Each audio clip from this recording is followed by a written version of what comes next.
नमस्कार दोस्तों, स्वागत है आपका प्राइम न्यूज पर। यहाँ हम लाते हैं दिन भर की सबसे बड़ी खबरें, देश हो या विदेश, राजनीति से लेकर खेल, क्राइम से लेकर बिजनेस तक, सब कुछ एक ही जगह पर। तो चलिए जल्दी से नजर डालते हैं।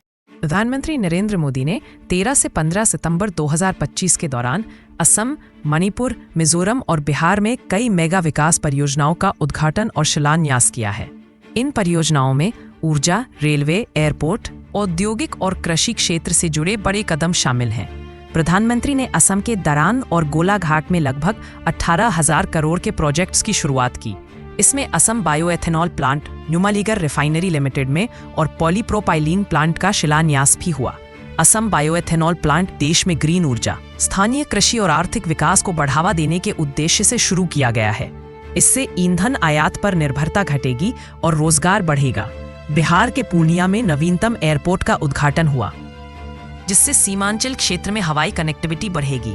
यह एयरपोर्ट आधुनिक सुविधाओं से लैस है और यहां से इंडिगो व स्टार एयर जैसी कंपनियां कोलकाता व अहमदाबाद तक सीधी उड़ानें शुरू करेंगी।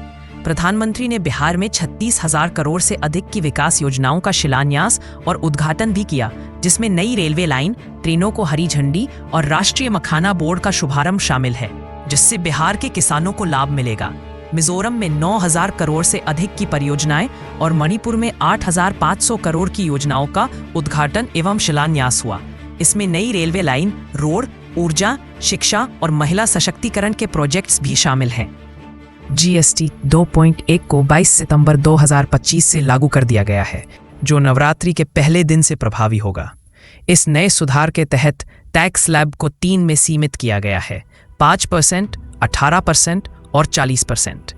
खास महत्वपूर्ण बात यह है कि चिकित्सा उपकरणों और चश्मे, जिनमें सुधारात्मक चश्मे और स्पेक्ट्रैकल्स शामिल है, पर टैक्स दरों को कम करके 5% कर दिया गया है, जो पहले 12% था।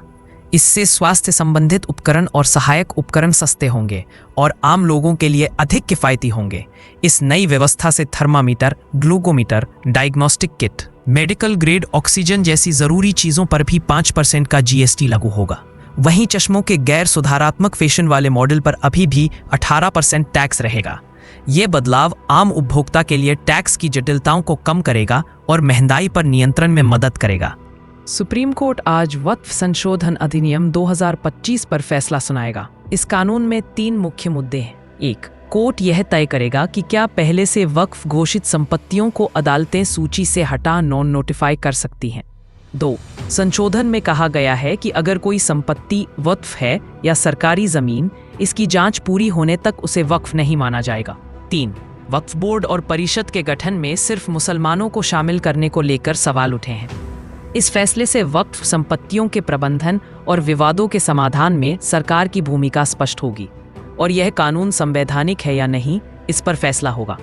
कोर्ट ने 22 मई को सुनवाई के बाद ये मुद्दे सुरक्षित रखे थे और अब उनका अंतरिम आदेश आएगा। भारी बारिश का अलर्ट जारी है, खासकर बिहार, महाराष्ट्र और उत्तर प्रदेश में। बिहार में 17 जिलों में येलो और ऑरेंज अलर्ट दिया गया है, जिसमें तेज हवाओं और बिजली गिरने की संभावना भी है। नदियां उफान पर हैं और बाढ़ का खतरा बढ़ा है, इसलिए संवेदनशील इलाकों में लोगों को सतर्क रहने और सुरक्षित स्थानों पर जाने की सलाह दी गई है। महाराष्ट्र के मुंबई, ठाणे, रायगढ़ और पुणे में भी भारी बारिश का रेड अलर्ट जारी है, जहां तेज बारिश से जलजमाव की स्थिति बनी हुई है।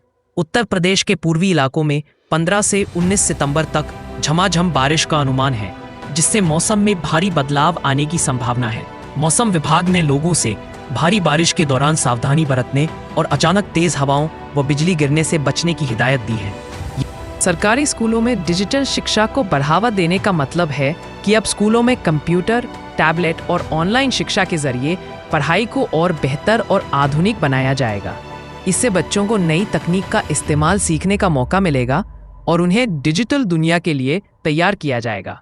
यह कदम शिक्षा को सरल, रोचक और ज्यादा प्रभावी बनाने के लिए उठाया जा रहा है। रेलवे ने नए रूट जारी किए हैं, जिनसे यात्रियों को नई और बेहतर कनेक्टिविटी मिलेगी।